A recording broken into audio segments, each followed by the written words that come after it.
నిన్న ఆంధ్రప్రదేశ్లో పురంధేశ్వరి గారు ఆవేశంగా మాట్లాడిన మాటలు టీవీలో డిబేట్లు చూశాక ఒకటి చెప్పాలనిపిస్తుంది.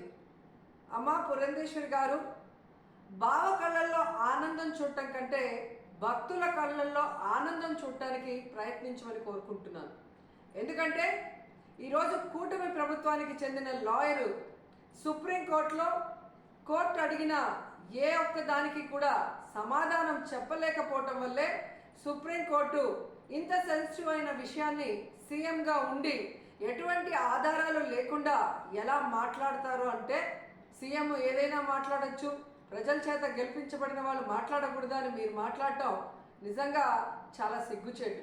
ఎందుకంటే ఈరోజు మీరు చంద్రబాబు నాయుడు, లోకేష్, పవన్ కళ్యాణ్ ఎలాగైతే రోడ్ల మీద ప్రెస్ మీట్లు పెట్టి మాట్లాడుతున్నారో అవే మాటలు ఎందుకు మీరు కోర్టులో మాట్లాడలేకపోయారు? సో ఈరోజు ప్రజలు గమనిస్తూ ఉన్నారు. ఎటువంటి ఆధారాలు లేకుండా లడ్డూలో టెస్ట్ చేయలేదని మీ లాయర్ చెప్పిన తర్వాత, ఎటువంటి ఇన్వెస్టిగేషన్ జరగకుండా చంద్రబాబు నాయుడు పవిత్రమైన తిరుమల లడ్డూ మీద అంత పెద్ద నింద వేసి మరి మత కల్లోలాలు సృష్టించే పరిస్థితి వచ్చినప్పుడు సుప్రీంకోర్టు అడగటంలో ఏం తప్పు ఉందని నేను అడుగుతున్నాను. ఈరోజు మీరు బీజేపీ రాష్ట్ర అధ్యక్షురాలా ఆంధ్రప్రదేశ్కి, లేక తెలుగుదేశం పార్టీ రాష్ట్ర అధ్యక్షురాలా, ఎవరికి అర్థం కాని పరిస్థితికి వచ్చింది. ఎందుకంటే బావ కళ్ళల్లో ఆనందం చూడటం కోసం బావ చేసే తప్పుల్ని వెనకేసుకొస్తున్నట్టు ఉంది. కానీ ఈరోజు 140 కోట్ల హిందువుల మనోభావాలను దెబ్బతీసే చంద్రబాబు నాయుడు స్టేట్మెంట్ని సరిదిద్ది అందరికీ ఊరట కలిగించాల్సిన బాధ్యత బీజేపీలో ఉన్న రాష్ట్ర అధ్యక్షురాలుగా మీకు ఉంది అన్న విషయాన్ని తెలుసుకొని, మరి పైన బీజేపీ పెద్దలు ఎవరైతే ఉన్నారో ప్రధానమంత్రి గారికి కానీ, అలాగే సుప్రీంకోర్టులో మీ లాయర్తో మరి ఇన్వెస్టిగేషన్కి రెడీ కమ్మని చెప్పండి. మరి నిజాలు తేల్చి తప్పు చేస్తుంటే తప్పు చేసిన వాళ్ళని శిక్షించండి, లేదంటే తప్పుడు మాటలు మాట్లాడిన వాళ్ళని శిక్షించమని మీరు కోరాలి అని కూడా డిమాండ్ చేస్తున్నాం.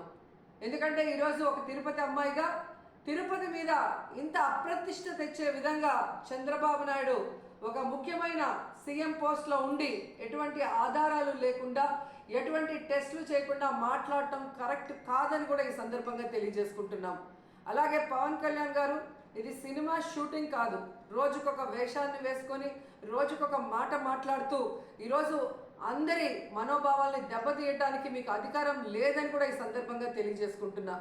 ఈరోజు ఏదైతే మీరు చేశారో ప్రాయశ్చిత్త దీక్ష, అది మీరు చేసిన తప్పులకి భగవంతుడు మీ చేత చేయించిన ప్రాయశ్చిత్త దీక్ష తప్ప మరొకటి కాదు.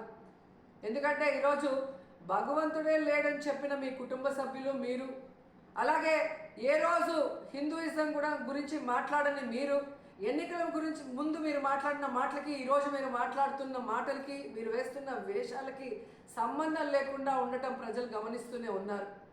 సో ఇప్పటికైనా జగన్మోహన్ రెడ్డి గారిని టార్గెట్ చేయాలి, కార్నర్ చేయాలనుకోను, లేదా బీజేపీ రేపు ఆంధ్రప్రదేశ్లో ఎంటర్ అయితే మన పరిస్థితి ఏంటి అని చంద్రబాబు నాయుడు చేస్తున్న ఈ డ్రామాలో మీరు కూడా పాలు పంచుకుంటున్నారో ఏంటో కానీ ఎవరికి అర్థం కావట్లేదు. కానీ పవిత్రమైన శ్రీవారి లడ్డూని ఈ విధంగా అపవిత్రం చేసే విధంగా మీరు మాట్లాడటాన్ని మేము ఖండిస్తున్నాం. వెంటనే దీని మీద సుప్రీంకోర్టు మరి విచారణ జరిపించి సిబిఐ ద్వారా మరి దోషుల్ని బయటకు తీసి వాళ్ళని శిక్షించాలని కూడా కోరుకుంటున్నాం. అలాగే ఇందులో మరొక విషయం ఉంది. ఏదైతే టీటీడీ ఈఓకి ఈ టీటీడీలో జరిగే ప్రతిదానికి సంబంధం ఉంటుంది. ఆయన ఈఓ అయిన తర్వాత వచ్చిన ట్యాంకర్లలో మరి బాగున్న ట్యాంకర్ని లోపలికి పంపించి అన్లోడ్ చేశాం. ఏవైతే వెజిటబుల్ ఫ్యాట్, వనస్పతి ఉంది అని చెప్పి వాటిని రిజెక్ట్ చేసి వాడకుండా బయటికి పంపించామని చెప్పిన ఈఓ గారు 2 నెలల తర్వాత సెప్టెంబర్లో చంద్రబాబు నాయుడు మరి ఏ విధంగా అయితే ఎనిమల్ ఫ్యాట్ కలిసి ఉందని అబద్ధం చెప్పిన తర్వాత కలిసిందేమో అని మాట్లాడటం గమనించి ఆ ఈఓని ఆ పదవి నుంచి పక్కకి తప్పించి అతనికి కూడా నోటీసులు ఇచ్చి విచారించాలి. అలాగే ఎవరైతే పర్చేసింగ్ కమిటీలో ఉన్నారో మరి ఇవన్నీ చూసుకోవాల్సిన బాధ్యత వాళ్ళకుంది. ఆ కమిటీలో ఉన్న వాళ్ళందరికీ కూడా నోటీసులు ఇచ్చి విచారించాల్సిన అవసరం ఉంది.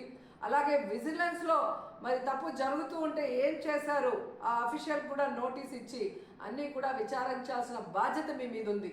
ఎందుకంటే ఈరోజు చంద్రబాబు నాయుడు, పవన్ కళ్యాణ్ అపోజిషన్లో లేరు. అపోజిషన్లో ఉండి మాట్లాడింటే ఓకే అని చెప్పి ఎవరైనా కూడా మీ మాటలు నమ్మే అవకాశం ఉంటుంది. కానీ ఈరోజు మీరు అధికారంలో ఉండి విచారించాల్సిన అధికారం మీ చేతిలో పెట్టుకొని ఈరోజు ఆధారాలు సేకరించాల్సిన బాధ్యత మీ దగ్గర ఉండి కూడా అవేవి చేయకుండా కేవలం జగన్మోహన్ రెడ్డి గారి మీద నిందలు వేయాలి, వైఎస్ఆర్సీపీ అనేది లేకుండా చేయాలి అన్న ఒక కాన్సెప్ట్తో మీరు ముందుకు వెళ్ళటం వల్లే ఈరోజు అది బ్యాక్ ఫైర్ అయ్యి మీరు చెప్తున్న అబద్ధాలు ప్రజలందరూ కూడా గమనించే పరిస్థితి వచ్చిందని కూడా ఈ సందర్భంగా తెలియజేసుకుంటున్నాం.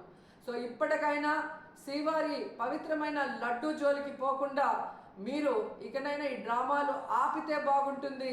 సుప్రీంకోర్టు విచారణకి మేము సిద్ధం, సిబిఐ వేసుకున్న మేము సిద్ధమని చంద్రబాబు నాయుడు, పవన్ కళ్యాణ్ అలాగే పురంధేశ్వరి గారు చెప్పాల్సిన అవసరం కూడా ఉందని చెప్తున్నాను.